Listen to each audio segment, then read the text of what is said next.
What does it take to keep going when the world tells you to quit? When every door slams shut, when hope feels like a distant memory, what keeps you fighting? Today on Stories That Spark, we're diving into a story so powerful, so raw, it'll redefine what you think is possible. This is Unbroken Willpower, the video you need to watch today. A tale of a 40-year-old immigrant nurse in Chicago who faced a crisis that could have broken her, but instead she rose to become a hero. Meet Elena Vasquez, a woman whose unyielding determination not only saved her community, but inspired a nation in 2025. Get ready for a journey of grit, heart, and a comeback that'll leave you ready to tackle your own battles.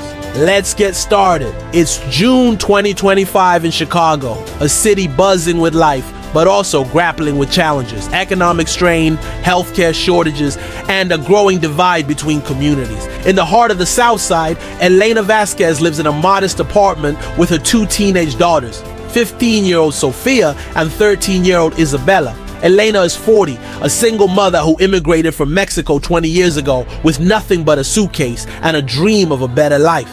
She worked tirelessly to become a nurse, studying English at night while cleaning offices during the day, eventually earning her nursing degree through sheer grit. Now she's a trauma nurse at a local hospital, known for her calm demeanor under pressure and her ability to connect with patients. But Elena's life isn't easy. She works 12-hour shifts, often back-to-back, to provide for her girls. The hospital is understaffed, underfunded, and overwhelmed, a reflection of the broader healthcare crisis gripping the US in 2025. Elena barely has time to sleep, let alone dream, but she keeps going. For Sophia, for Isabella, for the patients who depend on her. Elena's story begins on a sweltering day in early June, when a devastating heat wave sweeps through Chicago. Temperatures soar to record highs, and the city's infrastructure buckles. Power outages ripple across the South Side, leaving hospitals, homes, and clinics without electricity. Elena's hospital is hit hard. Backup generators fail, ventilators stop, and patients in critical condition are at risk. The hospital administration scrambles, but there aren't enough resources to go around. Nurses and doctors are stretched thin, and panic sets in. Elena, who's in the middle of a 16-hour shift, sees the chaos unfolding. Elderly patients are overheating, children are dehydrated, and the ER is flooded with heat stroke cases. She thinks of her own daughters, alone at home without power, and her heart races. But Elena doesn't have the luxury of breaking down. She takes a deep breath, wipes the sweat from her brow, and gets to work, triaging patients with a steady hand and a quiet resolve. "We'll get through this," she tells her team, her voice a lifeline in the storm. But the crisis deepens. The heat wave triggers a secondary disaster, a water main break that cuts off clean water to the South Side.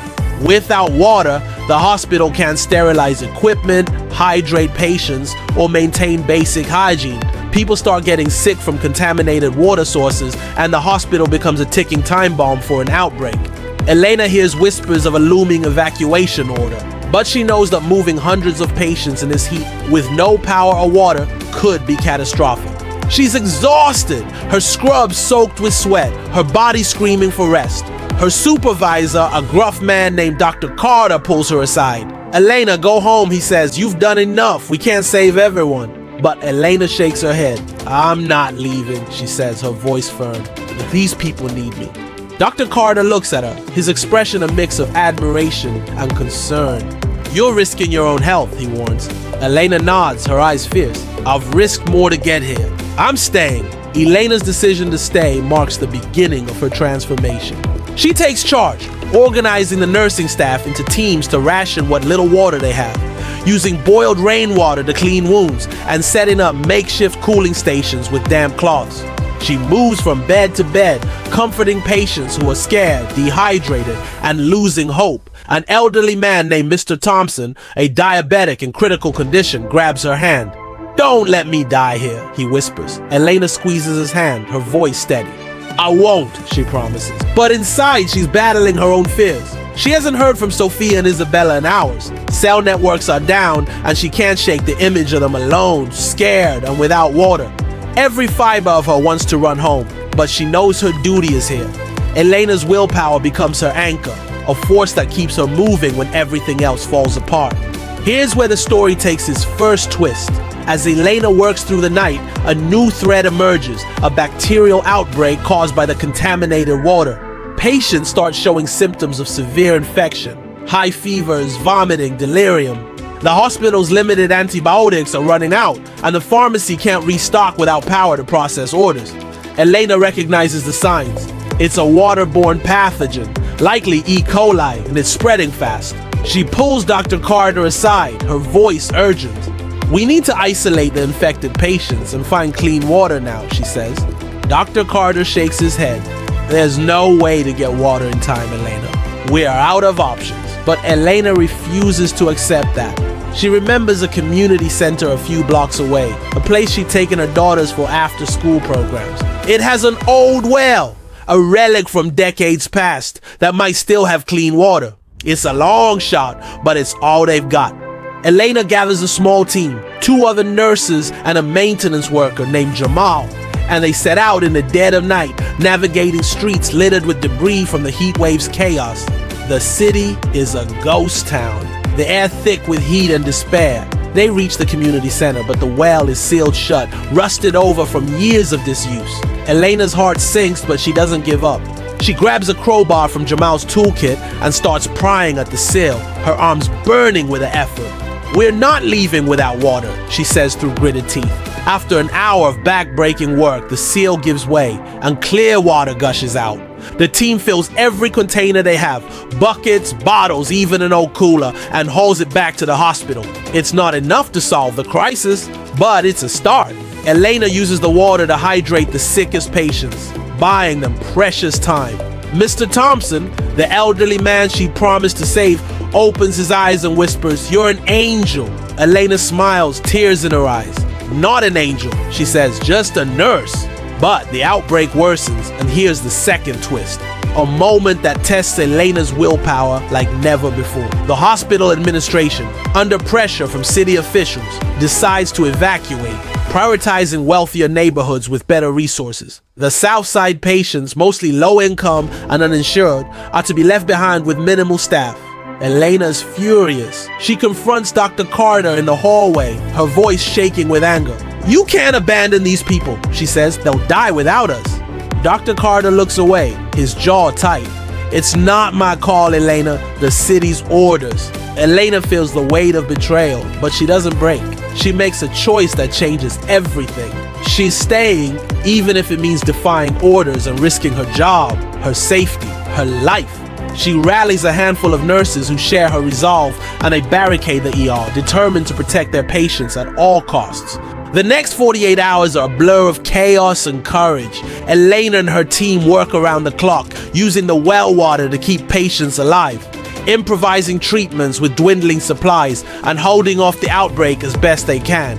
Elena barely sleeps, her body pushed to its limits, but her willpower is unbroken. She thinks of her daughters, praying they're safe, and channels her fear into action. She organizes the patients' families who've been camping outside the hospital into a support network, bringing in blankets, food, anything they can spare. The community starts to rally around her, calling her La Enfermera Valiente, the brave nurse. But the situation grows dire.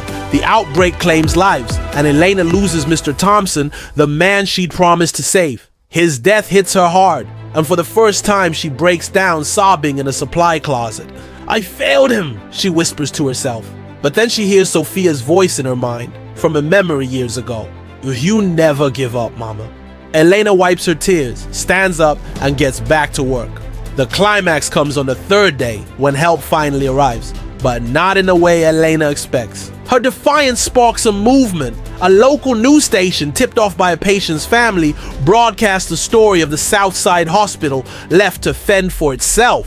The footage of Elena, exhausted but unyielding, leading her team through the crisis, goes viral. La Enfermera Valiente trends on X, with millions sharing her story and demanding action. Volunteers from across Chicago descend on the hospital, bringing water, medical supplies, and portable generators. A national relief organization steps in, airlifting antibiotics to stop the outbreak. Elena's stand saves hundreds of lives, but the real victory comes when the city reverses its evacuation order, prioritizing the South Side thanks to public pressure. Elena collapses into a chair, her body giving out, but her spirit soaring. She's done it. She's held the line, protected her patients, and shown the world what unbroken willpower looks like. In the weeks that follow, Elena's story captures the nation's heart. She's invited to speak at a healthcare summit in Washington, D.C., where she advocates for better resources for underserved communities, her voice steady and powerful. Her hospital receives funding to rebuild, and Elena is promoted to head nurse, a role she uses to train others in crisis management. Sophia and Isabella, who'd been safe at a neighbor's during the crisis, tell everyone, "Our mom's a hero." Elena starts a nonprofit to support immigrant nurses, ensuring they have the resources she never did. Her story inspires a wave of activism across the U.S., with communities demanding equity in healthcare access. Elena, once an invisible nurse on the South Side, becomes a symbol of resilience, determination, and the power of standing up for what's right. Elena's journey isn't just about surviving a crisis, it's about you. What's the challenge you're facing right now, the one that feels insurmountable? Maybe it's a job loss, a health scare, or a dream you've been told you can't achieve. Elena's unbroken willpower shows us that we're stronger than we think, that we can fight for what matters, even when the odds are stacked against us. What's your fight? Share your story in the comments. I read everyone, and I can't wait to hear from you. If Elena's courage moved you, hit that like button and share this video with someone who needs a reminder of their own strength. Stories That Spark is a small channel. We've got just 13 subscribers, but together we can reach 1 million hearts. Subscribe, hit the bell, and join us next week for another tale that'll inspire you to keep going. Until then, hold on to your willpower. It's your greatest weapon.